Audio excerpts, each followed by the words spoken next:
Экспо жыл Қазақстанның био әжетханасы. Био деп неге айтылады? Несі био?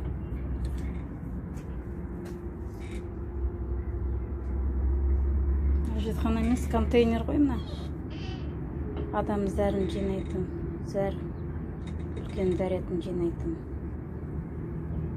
Түсінбедім, бұл не әжетхана сонда? Қалай отырады адамдар? Био деген Америкада мен көрген. Американың бір блогерінен. Үлкен дәрет пен кіші дәрет көбік сияқты жойылып кетеді. Қайта құрғақ болып тұрады.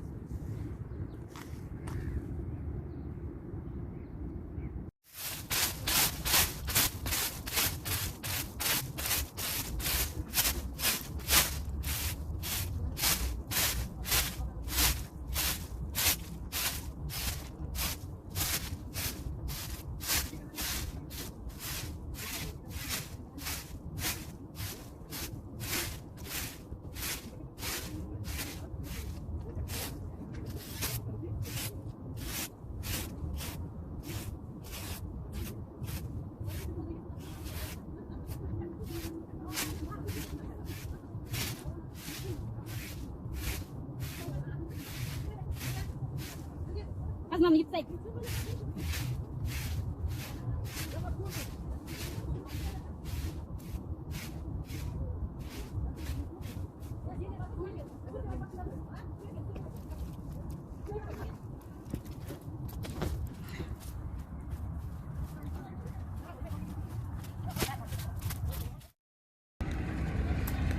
Міне наркомандармен жапырақ жинап жүрмін.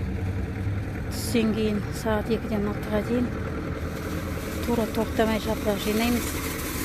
Трактор беріп бізге сыпырып кетеді. Осының бәрін жинап, КамАЗға тиейміз. Тездетіп бір секунд орында тұрмаймыз. 6-ға дейін осылай.